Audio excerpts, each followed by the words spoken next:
구약 성경 50면에 있는 창세기 32장 24절에서 31절까지 말씀을 한 절씩 교도록 하도록 하겠습니다. 제가 24절 읽습니다. 야곱은 홀로 남았더니 어떤 사람이 날이 새도록 야곱과 씨름하다가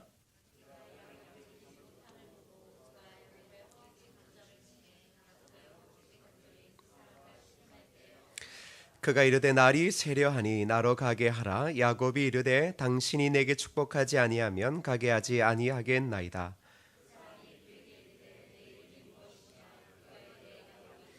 그가 이르되 내 이름을 다시는 야곱이라 부를 것이 아니요 이스라엘이라 부를 것이니 이는 내가 하나님과 및 사람들과 겨루어 이겼음이니라.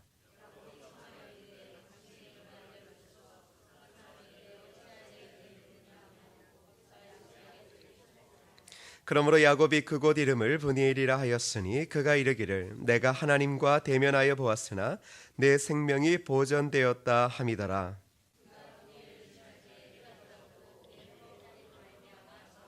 함께 읽겠습니다. 그 사람이 야곱의 허벅지 관절에 있는 둔부의 힘줄을 쳤으므로 이스라엘 사람들이 지금까지 허벅지 관절에 있는 둔부의 힘줄을 먹지 아니하더라. 아멘.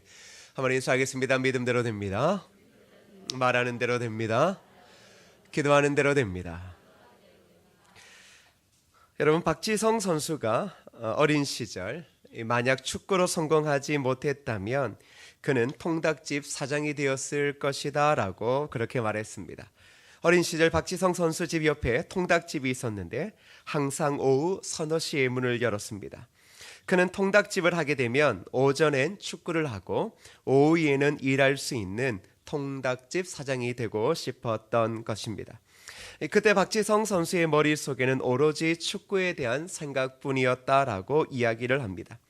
박지성에게는 모두에게 있는 간절함이라는 것이 있는데 박지성에게 있어서 누구보다도 우리는 더 축구에 대한 간절함이 있었다라는 것을 그의 삶의 스토리를 통해서 알 수 있습니다. 여러분, 간절함이라는 단어의 뜻은 무엇입니까? 그것은 매우 쉽게 풀면 매우 원하는 것이다 라는 겁니다. 간절함은 매우 원하는 것이다.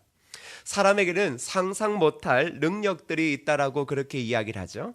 사람들에게는 상상하지 못할 능력이 있다. 그런데 사람들은 그 능력을 쓰지 못한다라고 이야기를 합니다. 그러면서 그 이유를 이렇게 말합니다. 사람들에게는 상상하지 못할 능력이 있는데 사람들이 그 능력을 쓰지 못하는 이유는 다른 것이 아니라 간절하지 못해서이다. 간절하지 못해서이다. 사람에게는 지금 우리가 가지고 있고 우리가 생각하고 있는 능력, 그 이상의 능력을 가지고 있지만 실질적으로는 그 능력을 써보지 못하는 사람들이 대부분이다. 그 이유는 다른 것이 아니다. 간절하지 못해서이다. 여러분, 저와 여러분은 대부분 다 간절함이 있다라고 생각합니다. 간절하시죠? 간절함이 있죠. 벌써 간절함은 없고 다 내려놓은 듯한 표정을 짓고 계시는데 사람들은 다 간절함들을 가지고 있습니다. 그런데 이렇게 말합니다. 왜 사람들은 간절하지 않을까? 간절한데 간절하지 않는다라고 이야기를 합니다. 그 이유는 사람은 자신에게 진정 필요한 것을 알아야 그것을 얻기 위해 간절해진다. 사람은 자신에게 진정 필요한 것을 알아야 그것을 얻기 위해 간절해진다 이렇게 말합니다. 어떤 운동선수가 한 코치를 찾아갔습니다. 그는 운동으로 성공하고 싶다 이렇게 말했습니다. 그런데 그 코치가 이렇게 묻습니다. 얼마나 간절한가를 물었습니다. 그는 정말 간절하다라고 이야기를 했습니다. 그랬더니 코치는 그를 바닷가에 데리고 갔습니다. 그리고는 바닷물로 함께 걸어가서는 그 간절함이 있다라고 하는 그 선수를 물에 잠그고 그의 머리를 바로 위에서 눌렀습니다. 선수는 살기 위해 몸부림을 쳤습니다. 그와 같은 일을 2번이나 반복한 후 그는 결국은 탈진한 상태로 해변에 누울 수밖에 없었습니다. 그때 코치가 물었습니다. 지금 네가 살기 위해 발버둥 친 것 같은 간절함이 있다면 운동을 같이 한번 해보자 이렇게 얘기를 했습니다. 탈무드에 보면 간절함이 없는 꿈은 꿈이 아닌 희망사항이다 이렇게 이야기를 합니다. 간절함이 없는 꿈은 꿈이 아닌 희망사항이다. 여러분의 삶에는 정말 간절한 꿈이 존재하고 있습니까? 정말 간절한 꿈입니까? 아니면 그저 이루어지면 좋고 안 이루어져도 그만인 것입니까? 우리가 살펴보고 있는 야곱의 삶에 있어서 그의 삶에는 늘 언제나 간절함이 있었던 것 같습니다. 그런데 그의 인생에 제대로 된 간절함이 잘 묻어나는 구절이 있는데 그것은 바로 오늘 본문의 26절에서 29절까지의 내용에 있습니다. 여러분, 우리 다시 한번 26절에서 29절을 좀 천천히 한번 읽어보겠습니다. 26절부터 읽어볼까요? 시작. 그가 이르되 날이 세려하니 나로 가게 하라. 야곱이 이르되 당신이 내게 축복하지 아니하면 가게 하지 아니하겠나이다. 그 사람이 그에게 이르되 내 이름이 무엇이냐? 그가 이르되 야곱이니이다. 그가 이르되 내 이름을 다시는 야곱이라 부를 것이 아니요 이스라엘이라 부를 것이니 이는 내가 하나님과 및 사람들과 겨루어 이겼음이니라. 야곱이 청하여 이르되 당신의 이름을 알려주소서. 그 사람이 이르되 어찌하여 내 이름을 묻느냐 하고 거기서 야곱에게 축복한지라. 야곱은 지금 형 에서가 두려워서 떨고 있습니다. 모든 것을 다 보낸 뒤 찾아온 그 밤에 그의 삶의 가장 외롭고 혹독한 밤을 그는 처음으로 보내고 있습니다. 야곱의 그 간절함은 다른 것에 있는 것이 아니라 그의 생명을 지금 유지하는 데 있습니다. 그런데 그 밤에 그는 누군가와 모를 존재와 함께 밤이 새도록 씨름을 합니다. 얼마나 간절함이 있었든지 그와의 씨름, 그와의 결투가 밤이 새도록 있었고 결국은 새벽을 맞이하게 되었습니다. 그리고는 우리가 읽었던 대로 이렇게 말합니다. 자신을 축복하지 않으면 보내주지 않겠다고. 자신을 축복하지 않으면 보내주지 않겠다고. 야곱은 지금 간절함인데 어떤 간절함입니까? 돈에 대한 간절함이 아닙니다. 부유에 대한 간절함이 아닙니다. 다른 것이 아닙니다. 그저 살고 싶은 간절함. 원래 인생에서 가장 중요한 간절함이 있다면 그것은 생명에 대한 간절함일 것입니다. 간절함은 자신에게 보이지 않는 능력을 만들어낸다는 말이 맞을 정도로 그는 자신보다 강한 자와 오래도록 싸웠습니다. 원래 야곱은 그렇게 싸울 수 있는 사람이 아닙니다. 용사가 아닙니다. 그는 머리가 좋은 사기꾼일 뿐이었습니다. 그런데 그의 간절함이 얼마나 대단했는지, 그 간절함에서 그에게 볼 수 없는 얼마나 위대한 능력이 나왔는지 몰라도 그는 자신보다 강한 자와 함께 밤새도록 싸웠고 결국은 간절함으로 복을 얻었습니다. 야곱의 인생에서 가장 중요한 상황, 그리고 그의 새로운 생명의 전환점이 되어지는 그때 그 모든 것을 만들어내는 것은 다른 것에 있었던 것이 아니라 간절함에 있었다라는 겁니다. 무엇보다 그것은 생명에 대한 간절함이었습니다. 그래서 그는 은혜와 축복을 결국은 지금 받게 되어집니다. 우리는 이 부분을 기도와 연관시켜 이야기하곤 합니다. 즉 야곱이 기도를 통해 문제를 해결했다, 이렇게 우리는 해석하고 적용합니다. 그가 간절히 원했던 축복은 그의 생명을 지키는 것과, 즉 그가 곧 만나게 될 그의 형 에서의 문제가 해결되는 것이었습니다. 그의 지금 어려움은 에서였습니다. 에서만 해결되어지면 그는 생명을 지킬 수 있을 거다라고 생각했습니다. 그의 간절함의 결과가 어떻게 나타날까? 밤새도록 세워 그의 생명에 대한 간절함의 결과는 창세기 33장 3절과 4절에 이렇게 나타나고 있습니다. 함께 읽어보겠습니다. 시작. 자기는 그들 앞에서 나아가되 몸을 7번 땅에 굽히며 그의 형 에서에게 가까이 가니 에서가 달려와서 그를 맞이하여 안고 목을 어금 맞추어 그와 입 맞추고 서로 우니라. 지금 이 형제, 20년 동안 떨어졌다가 만나는 그 형제, 그런데 원수가 되어 만나는 이 형제의 모습은 무엇입니까? 입 맞추고 서로 우니라. 저는 여기서 야곱과 에서가 울었다는 것을 지금 주목해 봅니다. 여러분, 눈물이라는 것은 마음의 문제가 해결되어짐을 드러내고 있습니다. 그것도 서로 평생 원수처럼 지낸 자들이 서로 안고 우는 것은 그들의 마음, 그들의 문제가 지금 해결되어지고 녹아졌다는 것을 의미하고 있습니다. 하나님은 야곱의 그 간절한 기도, 생명을 지키고자 하는 그 간절함의 기도로 통하여 에서의 마음을 녹이심으로 야곱을 축복했다라는 겁니다. 그런데 저는 실질적으로 좀 이 말씀을 보면 야곱보다 에서의 마음을 녹이신 하나님의 은혜가 훨씬 더 고맙습니다. 여러분, 야곱은 실질적으로 억울한 것은 하나 없습니다. 그건 그가 만들어낸 인생입니다. 그가 선택했고, 그리고 그가 가려고 했고, 그리고 그가 선택했던 삶이었습니다. 그래서 그는 잘 살았습니다. 모든 것들을 다 가로챘습니다. 그의 삶에는 몇 번의 위기가 있었지만 실질적으로는 그는 정말 잘 산 겁니다. 세상 말로 잘 산 겁니다. 그런데 이 야곱이 자신이 살고자 마지막 순간에도 그렇게 간절하게 부르짖는 것이 실질적으로는 그렇게 마음에 들지 않습니다. 오히려 에서를 주목해 봐야 될 필요가 있지는 않나 싶습니다. 에서는 지금 야곱을 만나기 위해 20년간 칼을 갈았습니다.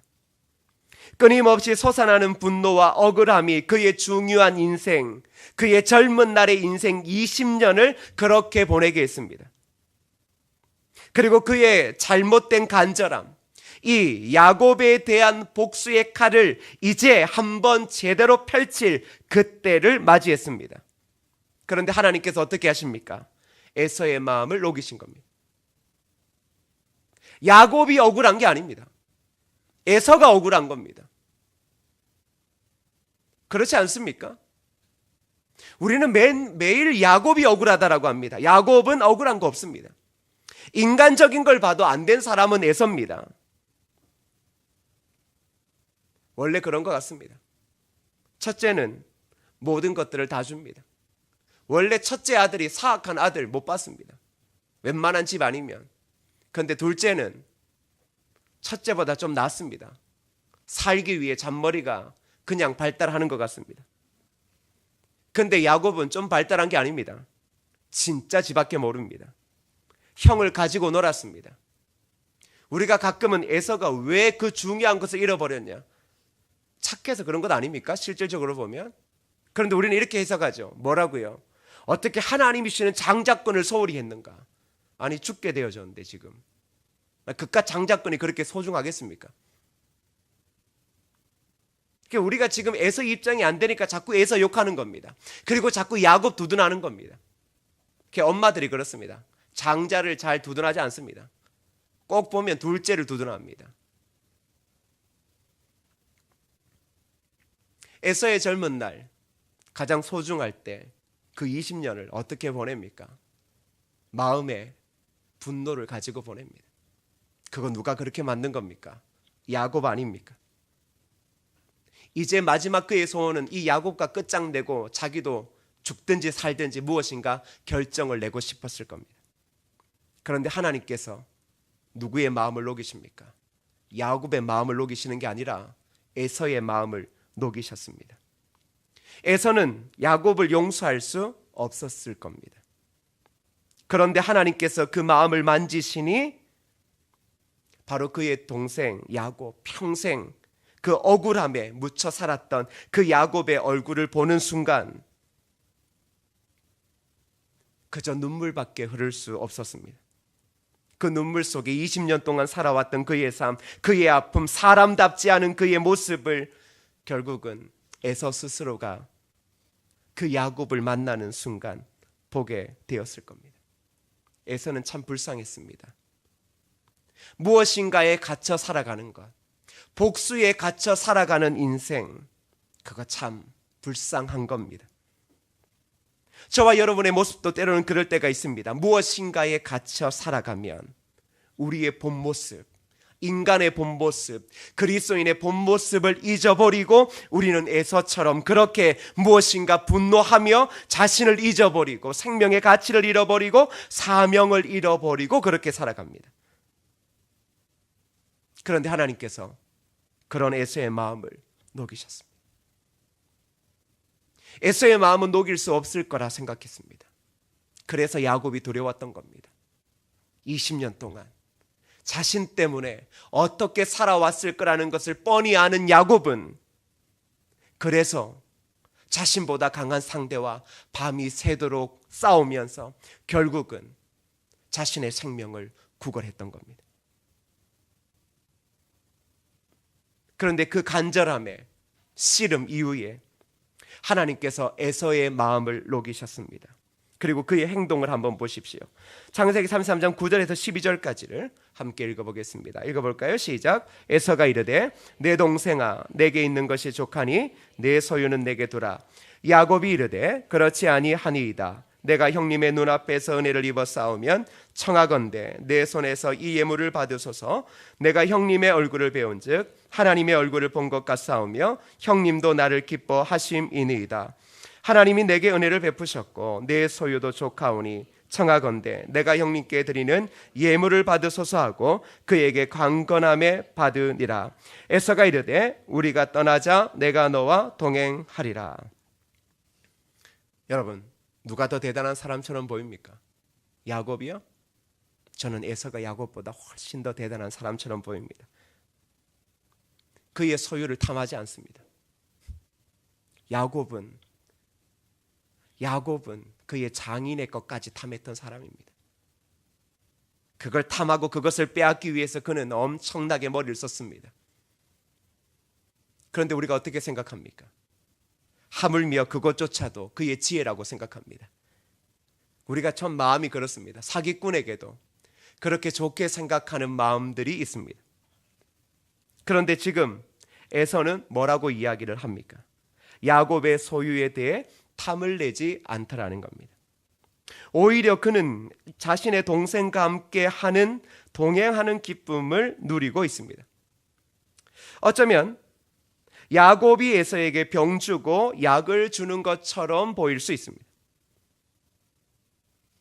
그렇지 않습니까? 지금 야곱이 에서에게 병 주고 약 주는 것처럼. 근데 여기에서도 그의 사기꾼 기질은 그렇게 쉽게 떠나지 않습니다. 뭐라고 이야기를 합니까? 하나님의 얼굴을 본 것 같다. 여러분은 이것까지도 하나님 주신 지혜라고 이야기할 수 있겠지만 그렇다면 자꾸 여러분은 사기꾼을 두둔하는 사람들입니다. 여러분들은 언제나 그렇게 배우셨죠? 야곱이야 뭐 사고를 치든 뭐 사람을 죽이든 뭐 하나님 선택했으면 그만이지 늘 이런 생각을 하고, 에서는 원래 태어날 때부터 나쁜 놈이라고 생각하잖아요. 그런데 이 야곱과 에서는 너무나 다른 모습을 보여주고 있습니다. 근데 하나님께서 이 야곱을 통해서 지금 보여주는 게 뭐냐라는 겁니다. 왜 이러한 일들이 지금 일어나고 있고 이것을 성경에 기록하느냐. 하나님의 사람들은 하나님이 택하셨으면 뭐 개떡같이 살아도 사기치며 살아도 결국 하나님이 도와주신다. 그래서 한국 교회가 문제인 겁니다. 엄청나게 죄 지어도 자기 뭐 교회 다닌다, 그러면 하나님이 다 용서해 주신다, 뭐 이렇게 얘기하지 않습니까? 한국 교회가 뭐 죄 아무리 짓고 뭐 큰 사고를 쳐도 그 사람 하나님 믿으니까, 나 교회 다니니까 나는 아무런 문제가 없어. 근데 지금 그것을 설명하고 싶은 게 아닙니다. 그래서 그렇다면 결론은 그겁니다. 우리도 사기꾼처럼 살자. 그것도 하나님의 은혜고 지혜니까. 그런데 내가 예수님을 믿고 선택을 받았으면 결국은 나는 천국 간다. 이런 식의 논리가 한국 교회에 얼마나 퍼져 있는지 모릅니다. 우리의 삶이 아무리 문제가 있어도, 우리가 전혀 예수를 믿지 않는 듯한 행동을 보이고 있으면서도 자신은 교회를 다니기 때문에, 그리고 몇 번 갔기 때문에, 어릴 적 한두 번 갔기 때문에 자신은 결국은 아무런 문제가 없고 하나님이 자기를 용서해 줄 것이다 라고 이야기를 합니다. 근데 지금 그런 생각으로 야곱을 보면 그렇습니다. 우리도 뭐 그렇지, 하나님께서 우리를 통해 뭐 그렇게 사용하시겠지. 연약하고 사기치지만 우리가 하나님 앞에 간절하게 기도하면 하나님께서 우리를 구원하시지. 그렇게 적용할 수도 있을 겁니다. 그런데 그러면 진짜 우리 너무 나쁜 사람 같지 않습니까? 만일 그것이 예수를 믿는 거라면 세상 사람들이 우리를 욕하는 것은 바로 그것 때문입니다. 지금도 교회를 욕하는 이유가 그겁니다. 야, 너네 온갖 나쁜 짓 다 하면서도 교회 가서는 뭐 거룩한 척 눈물 흘리고 하는 거, 야, 그런 게 예수 믿는 거라면 난 안 믿는다. 그런 거죠. 자, 그런데 이런 말도 안 되는 신앙 같은 것들을 지금 이 성경에 기록한 이유가 뭘까라는 겁니다. 지금 이 야곱의 인생 가운데, 그의 인생 가운데 처음으로 제대로 놀라운 일이 한번 벌어지는데 뭐냐 그러면, 처음으로 그의 삶의 자리에 생명의 가치가 드러나더라는 겁니다. 그 생명의 가치가 무엇입니까? 그것은 바로 에서가 살아나는 거였습니다. 평생 20년 동안, 그를 떠나보낸 지 20년 동안 자유함도 평안도 없던 그 삶, 죽어있던 삶, 지옥과 같은 삶, 분노의 삶에서 자기 자신의 본연의 모습을 잃어버린 에서, 그 에서의 마음의 생명을 풀어주는 그 전환점이 어디입니까? 바로 이 야곱의 간절한 이 싸움에서부터라는 겁니다. 하나님은 지금 그것을 이야기해 주고 싶은 겁니다. 너의 삶이 아무리 강하고 아무리 빨라서 세상의 모든 것들을 다 이루었다 할지라도 그것은 너의 삶이 아니다. 내가 너에게 원하는 삶은 사기꾼과 같은 삶이 아니다. 즉 세상에서 성공할 만한 모든 것들, 모든 강함과 모든 빠름을 다 가지고 있어서 누구보다 빠르고 누구보다 제대로 된 선택을 해서 거대한 세상의 모든 것들을 다 가지는 것이 내가 너에게 기대하는 게 아니다라는 겁니다. 오히려 내가 너에게 기대하는 삶은 바로 지금 너 때문에 평생 마음의 지옥을 가지고 살았던 그 에서가 살아나는 것. 내가 원하는 건 그거다. 그게 바로 내가 너를 택한 이유다. 이렇게 이야기하는 것입니다. 다시 말하면 이제 야곱의 삶에서는 그의 환도뼈가 부러지고 그의 다리가 저는 그 상황 이후로 그의 삶에서 보여줘야 될 것이 있습니다. 그것은 하나님이 원하셨던 겁니다. 남을 아프게 하고 평생 억울함에 옥에 갇히게 하며 살았던 그 삶과는 전혀 다른 삶을 보여줘야 됩니다. 무엇입니까? 억울함을 안아주고, 그리고 그 억울함과 분노 속에 자신들의 참된 모습을 잃어버리고 사는 자들, 바로 그들에게 자신의 참된 모습을 발견하게 해줄 메시아를 보여줘야 할 삶 말입니다. 사랑하는 성도 여러분, 저와 여러분들이 가끔은 야곱을 통하여 간절하게 기도하자. 간절하게 기도하면 하나님께서 우리의 삶에 놀라운 은혜를 베풀어 주신다, 이렇게 이야기를 하지만 실질적으로 우리의 간절함은 우리 자신을 위해서가 아니라 바로 에서와 같은 자들을 위해서, 즉 하나님께서 이 땅 가운데 찾으시고 살리시고자 하는 에서와 같은 자들, 그 어떤 자들입니까? 이 세상 가운데 있는 사람들, 무엇인가에 갇혀 성공에 갇혀 인생의 미래에 갇혀 진짜 자신의 이름조차, 자신이 왜 태어났고 무엇 때문에 살아야 될지를 잊어버리고 무엇인가 틀에 갇혀 그렇게 살아가는 그 영혼들, 바로 그 영혼들의 진정한 모습을 보여줘야 하는 것, 바로 그것이 그리스도인의 삶이라는 것입니다. 어쩌면 우리는 이럴 수 있습니다. 야곱처럼 이런 실수를 할 수 있습니다. 하나님을 믿고 하나님을 위해 살고 그리고 무엇인가 세상의 성공을 꿈꾸는 그리스도인이지만 실질적으로 우리를 통하여 에서와 같은 인물들을 충분히 만들어낼 수 있었다라는 겁니다. 우리가 그리스도인임에도 불구하고 누군가가 우리 때문에 마음의 분노를 가지고 오래도록 살아간다면, 누군가가 그리스도인 때문에 마음의 분노와 억울함 때문에 평생 그의 가장 소중한 모든 때를 이렇게 에서처럼 살아간다면, 우리의 삶에 그런 야곱과 같은 모습을 만들어내고 있다면 이것은 매우 심각한 일일 거라는 겁니다. 하나님은 바로 야곱을 통하여, 야곱과 에서의 만남을 통하여 바로 그리스도인의 삶에 매우 중요한 한 가지의 모습을 보여줍니다. 무엇입니까? 에서와 같은 자들의 마음을 풀어주라는 겁니다. 그렇게 사는 사람들,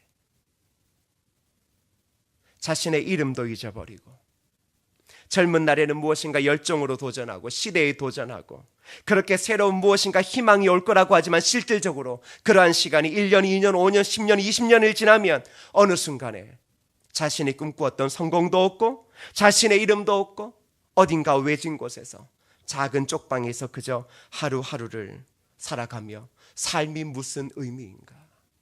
내가 살아가야 될 이유가 무엇인가? 그렇게 고민하며 살아가는 수많은 사람들이 이 땅에 있습니다. 바로 그들을 위하여 하나님은 오늘 저와 여러분들을 세우고 있습니다. 그런데 그런 그리스도인의 원래의 모습은 무엇입니까? 야곱과 다를 바가 없다라는 것. 실제적으로 저와 여러분은 무엇인가 정의를 이야기를 하고 진리를 이야기를 하지만 야곱과 같은 사람입니다. 그런데 하나님께서 뭐라고 이야기를 합니까? 야곱과 같지만 내가 너에게 원하는 삶이 있다. 그걸 찾으라고 이야기를 합니다. 그것은 바로 너의 삶의 에서와 같은 자들을 주께로 돌아오게 하라는 것입니다. 사랑하는 성도 여러분, 오늘도 야곱처럼 이 한 주간도 야곱처럼 그렇게 뛰어다니고 있지는 않습니까? 끊임없이 세상의 강함으로 이 땅을 이기려고 더욱 강해지려고 또 한 주간 노력하지 않으셨습니까? 세상의 어느 누구보다도 더 빨리 한 걸음 더 먼저 여러분들이 나아가서 더 많은 것, 아니 조금이라도 먼저 얻으려고 하고 있지는 않습니까? 그런데 하나님께서 그리스도인에게 원하는 삶은 그것이 아니다라는 겁니다. 지금 내가 너에게 그것을 원하고 그래서 네가 무엇인가 그것을 통하여 몇 가지를 얻는 것이 그리스도인의 삶의 의미라고 생각하지 말라는 겁니다. 야곱의 삶, 지금까지의 삶, 그 모든 것들이 지금 이 마지막 에서를 만나는 이 광야의 밤에서 모든 것들이 다 깨어졌습니다. 너의 인생은 돈에 있는 것이 아니다. 너의 인생은 네가 무엇인가 이루었던 너의 과거의 역사에 있는 것이 아니라 너의 인생은 바로 너로 인하여 평생 억울함에 갇혀있던 너의 형을 자유함으로 풀어주는 것에 너의 진정한 삶의 의미가 있고 그리고 너의 이름의 의미가 있다는 것입니다. 그러기에 사랑하는 성도 여러분, 먼저 우리가 혹 야곱처럼 우리의 삶에 에서를 만들지 않았는지를 생각하셔야 됩니다. 당신이 그리스도인임에도 불구하고 사랑을 이야기하고 용서를 이야기하는 그리스도인임에도 불구하고 여러분의 삶에 에서와 같은 자들을 만들어 놓고 있지 않습니까? 여러분의 이름만 들어도 이를 갈며 그 사람과는 절대 다시 마주하지 않겠다라고 하는 그런 에서와 같은 사람, 그래서 그 에서가 평생 자신의 삶에 아무런 자유함도 누리지 못한 채 나로 인해 억울함에 살고 있는 사람이 있는가 돌아봐야 할 거라는 사실입니다. 만일 그것을 돌보지 않은 채, 만일 그것을 기억하지 않은 채 우리가 지금 하나님 앞에 나와 있다면 우리는 심각하게 잘못된 길을 걸어가고 있는 것입니다. 그리고 두 번째 우리가 더 중요하게 생각해야 할 것은 바로 저와 여러분들의 삶의 의미라는 겁니다. 그리스도인의 삶에는 간절함이 있어야 된다. 그런데 그 간절함은 무엇 때문입니까? 바로 이 땅의 에서와 같은 자들에게 예수 그리스도를 알게 해줘. 그 에서와 같은 자들이 무엇인가 세상의 어떠한 틀에 갇혀 하나님을 알지 못하고 참된 생명의 가치를 알지 못하고 천국을 알지 못하는 그들에게 바로 예수 그리스도를 보여줘야 되는 그 간절함이 그리스도인의 삶에 있어야 한다라는 겁니다. 저와 여러분들의 생명이 조금 더 연장하고자 하는 간절함이 아니라 바로 하나님께서는 야곱의 그 간절함을 들어주신 것 같지만 실질적으로는 무엇을 해결하셨습니까? 에서를 해결하셨습니다. 우리는 정말 나쁜데 하나님께서 에서의 마음을 녹이셨던 겁니다. 우리의 간절함은 바로 그래야 됩니다. 그리스도인의 간절함은 우리가 모든 것들을 다 잃어버려서 그것을 다시 찾기 위한 간절함, 더 강해지기 위한 간절함, 더 많은 것들을 얻고자 하는 간절함에 있는 것이 아니라 그리스도인의 평생의 간절함은 에서와 같은 자들이 자신의 삶의 자리, 마음의 틀을 깨어 예수 그리스도에게 돌아오는 것, 그것이 바로 그리스도인의 평생의 간절함이라는 것입니다. 우리는 태신자를 작정했습니다. 태신자를 작정했다라는 건 무엇입니까? 그것이 그리스도인의 간절함이고 교회 공동체의 유일한 간절함이라는 겁니다. 그들은 돌아와야 합니다. 아니면 그들은 에서처럼 그렇게 칼을 갈고 있는 그들은 결국은 세상 가운데 더 잔인한 일들을 펼칠지 모릅니다. 우리는 이렇게 말합니다. 사람이 그렇게 악해질 수 있나? 야, 이제는 아이도 학교 못 보내고 누구 집에도 못 보내겠다. 그런데 그것은 그리스도인들이 1차적으로 할 수 있지만 실질적으로 저와 여러분들의 간절함이 바로 그들에게 있어야 한다는 겁니다. 여러분 자신에게 있는 게 아닙니다. 여러분 자신의 삶에 무엇인가 못 이루었던 꿈의 간절함이 있는 게 아니라 바로 하나님께서 저와 여러분들을 통하여 회복시킬 바로 그 에서와 같은 자들에게 우리의 간절함이 있다는 사실을 잊으시면 안 됩니다. 그리스도인은 그렇게 살아가는 자들입니다. 그리스도인들은 그렇게 모여 교회 공동체에 모여 내 삶보다는, 내 삶의 안위보다는 에서와 같은 자들이 주님 앞에 돌아오기 위하여 밤이 새도록 부지런히 예수 그리스도의 십자가 밑에 무릎 꿇고 그렇게 엎드린다라는 것입니다. 이것을 태신자가 아니라 여러분의 가족이라고 생각해 보십시오. 여러분이 사랑하는 가족이라고, 아들, 딸이라고 생각해 보십시오. 여러분이 그토록 사랑하고 우정을 나누었던 친구라고 생각해 보십시오. 간절하십니까? 무엇인가 그렇게 갇혀 하나님도 복음도 들려지지 않는 그 영혼들에 대한 간절함이 그리스도인인 당신에게 진짜 있습니까?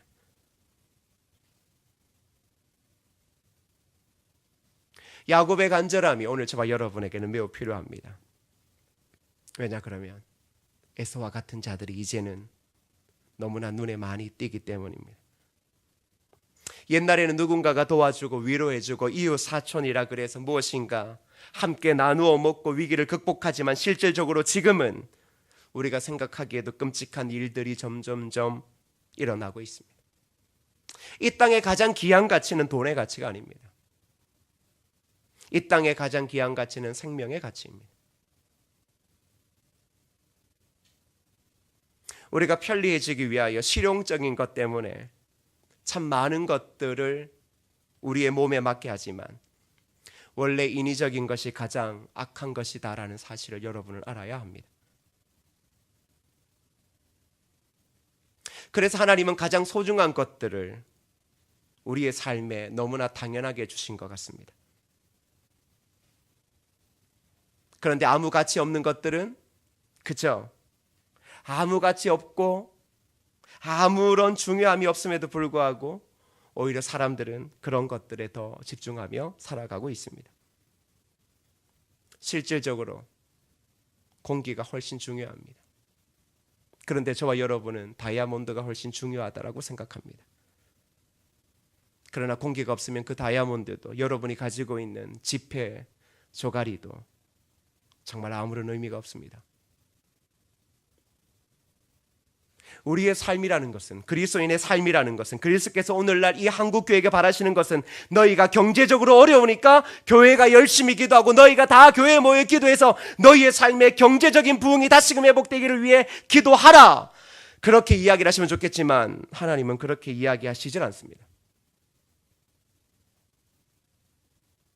너도 경제적인 상황으로 힘들 때 그것에 갇혀 살아가는 에서와 같은 자들을 돌보고 그들을 위해 기도하라. 그게 네가 존재하는 이유고 그게 너희 교회가 존재하는 이유다라고 이야기를 하시는 겁니다. 저와 여러분의 간절함은 바로 생명에 있음을 기억하십시오. 그렇다면 어떻게 기도하셔야 되겠습니까? 먼저 여러분의 생명을 위해 기도하셔야 됩니다. 여러분은 진짜 여러분의 생명에 대한 간절함이 있습니까?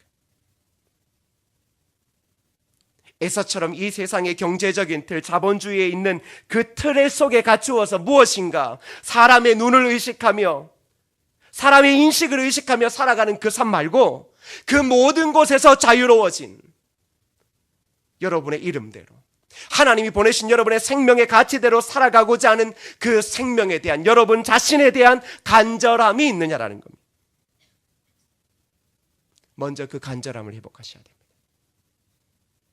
하나님 앞에서 그 간절함을 회복하셔야 됩니다. 내 생명이 누군가의 눈, 누군가가 세워놓은 삶의 지표에 의해서 움직이는 삶이 아니라 하나님이 주시는 가치, 하나님이 구원해 주신 그 생명의 가치대로 살아가는 그 삶으로 돌아가고자 하는 생명의 간절함 말입니다. 그렇다면 그 간절함이 있다면 두 번째로 여러분이 무엇을 위해 기도해야 되겠습니까? 죄송하지만 여러분의 경제적인 문제가 아닙니다. 여러분의 생명의 가치의 소중함을 알고 간절함으로 엎드린다면 무엇이 눈에 보이겠습니까? 에서와 같은 사람이 눈에 보이겠죠. 그것이 여러분의 가족일 수도 자녀일 수도 여러분이 가장 사랑하는 동료일 수도 있다라는 겁니다. 더불어 그런 사람들은 이 땅 가운데 너무나 많다는 사실입니다. 교회는 늘 언제나 생명에 대해서 부르짖고 생명에 대해서 그렇게 간절함이 있어야 됩니다. 그런데 한국 교회는 생명에 대한 간절함이 없습니다. 내가 야곱이 되고자 하는, 야곱이 그의 삶의 에서를 만나기 그 전에 어떠한 삶을 살든 하나님만 믿으면 그렇게 잘 되고 무엇인가 하면 그렇게 대박나는 그 삶에 우리의 목적이 있는 것처럼 살아가고 있습니다. 그런데 그렇게 살아왔더니 결국은 나중에 그의 삶이 얼마나 허무한지가 다 드러나고 있지 않습니까? 에서와 같은 자들이 그리스도인들 때문에, 누군가 교회의 누구 때문에, 직분자 때문에 세상의 사람들이 에서처럼 그렇게 우리 때문에 분노하며 살아가고 있다면 이건 하나님 앞에 영광도 아니라 그건 또한 그리스도인의 삶도 아니다라는 사실입니다. 그러기에 사랑하는 성도 여러분, 혹이라도 여러분의 삶에 성공을 위해 그렇게 끊임없이 앞만 보고 달려가 누군가가 여러분에게 손을 내밀고 도움을 청할 때도 세상적인 논리로, 세상적인 여러분의 인식으로 그렇게 누군가의 마음에 에서와 같은 분노를 품게 하고, 그리고 그 사람이 이제는 나와 영영 이별을 하게끔 만들어 버린 게 있다면 우리는 오늘 이 시간 회개하며 기도해야 할 것입니다. 교회라는 게 그렇습니다. 교회의 성도라는 게 그렇습니다. 자꾸 싸웁니다. 자꾸 언성을 높입니다. 자꾸 무엇인가 생각이 다르다라고 이야기를 합니다. 그런데 기억하셔야 됩니다. 저와 여러분의 목표는 생명을 살리는 데 있지 생명을 죽이는 데 있지 않습니다. 그걸 꼭 기억해야 합니다. 우리가 꿈을 위해 달려가는 건 사실이지만 꿈을 위해 달려가다가 그것이 길이 아니면 그만둬야 하는 법입니다. 예수 그리스도를 믿고 따라가는 우리의 삶에, 내 삶에 생명의 그림자가 드리워지지 않는다면 그때는 멈춰서 돌아가야 됩니다. 세상의 인식, 누군가가 나에 대한 기대가 문제가 아니라 길이 아니면 아무리 꿈이 좋다 할지라도 그만 멈춰 서야 하는 것입니다. 사랑하는 성도 여러분, 우리는 그리스도인으로 도전하고 있는 겁니다. 누가 뭐라 그래도 우리는 그리스도인으로 삶의 자리에 서 있어야 됩니다. 가끔 산에 가면, 가을에는 산이 참 좋지 않습니까? 산에 가면 나무가 각기 각 종류대로 있습니다. 기억해야 될 건 딴 거 아닙니다. 나무는 늘 언제나 그 자리에 있는 겁니다.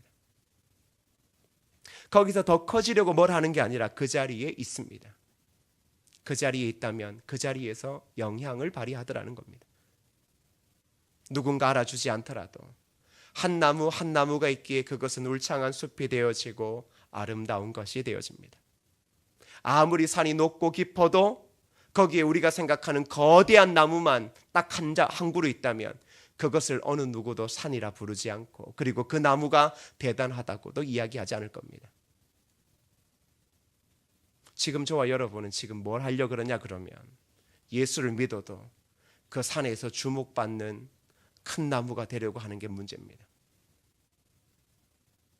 그냥 우리는 지금 그 자리에, 혹 누군가는 그 나무의 이름을 몰라준다 할지라도, 혹 누군가는 그 그리스도인의 이름을 몰라준다 할지라도, 혹 누군가는 우리가 어떠한 일을 했는지를 하나도 기억하지 못한다 할지라도, 지금 저와 여러분은 지금 그 서 있는 자리에 고스란히 서 있으면 하나님께서 우리를 통해 드리워질 그 영향력을 세상 가운데 발하게 하신다라는 겁니다.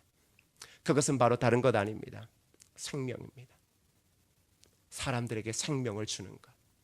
여러분의 삶이 무엇인가 대단한 꿈을 이루지 못했다고 좌절하고 부끄러워하지 마십시오.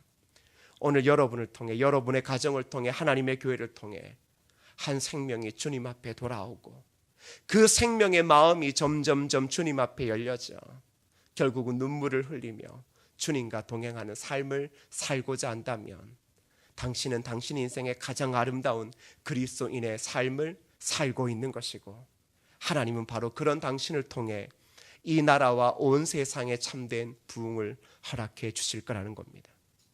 그런데 그것 외에 자꾸 여러분의 욕망 속에 올라오는 돈 이야기, 그래도 세상 사람들의 눈치 이야기, 동료들의 무슨 이야기에 신경 쓰는 그것을 내려놓고 오히려 하나님 앞에 간절함으로, 그리스도인은 내 생명의 간절함으로 부르짖고, 그리고 이 땅의 에서와 같은 자들이 주님 앞에 돌아오기를 간절함으로 기도하십시오.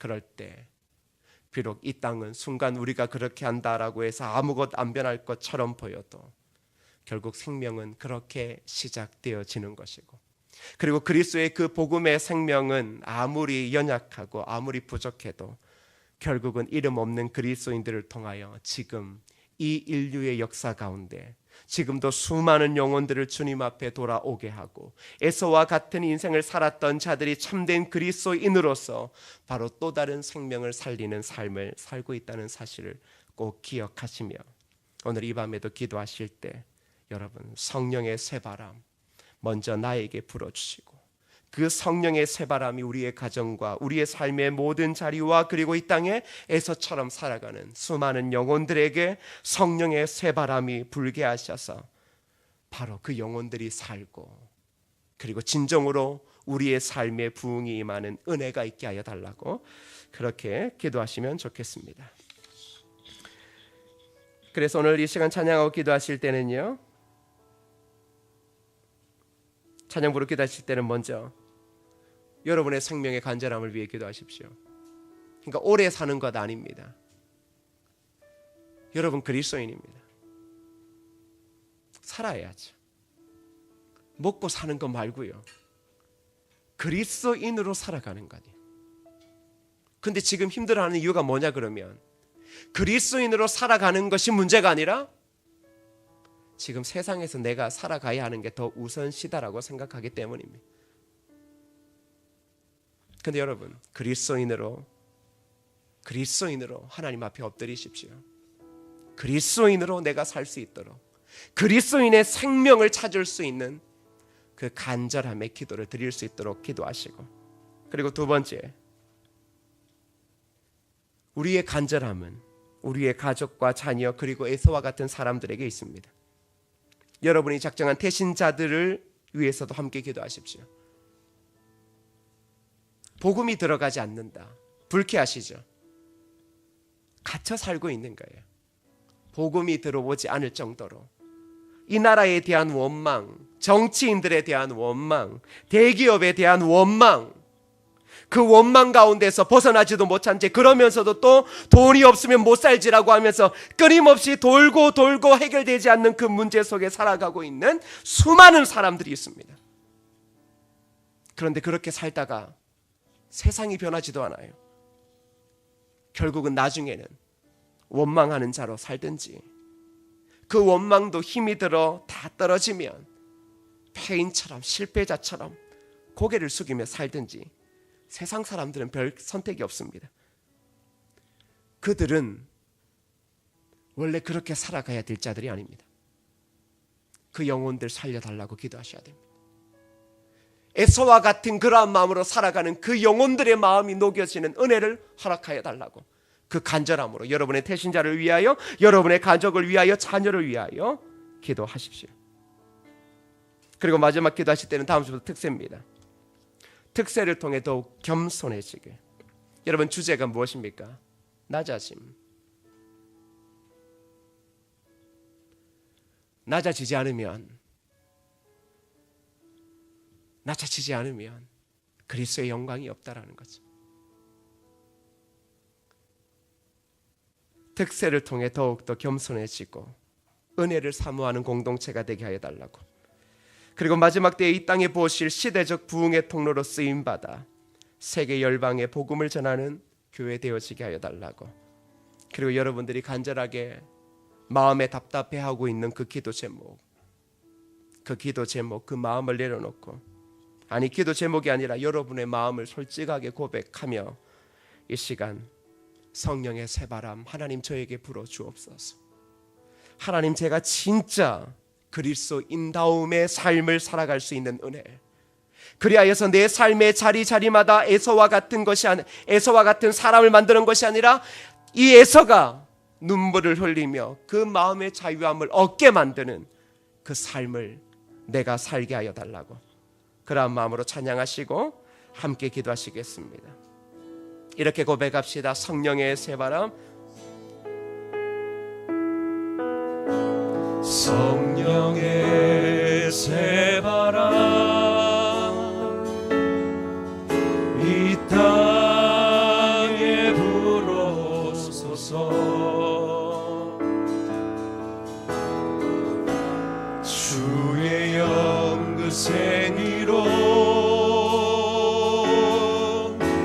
우리를 다시 살리사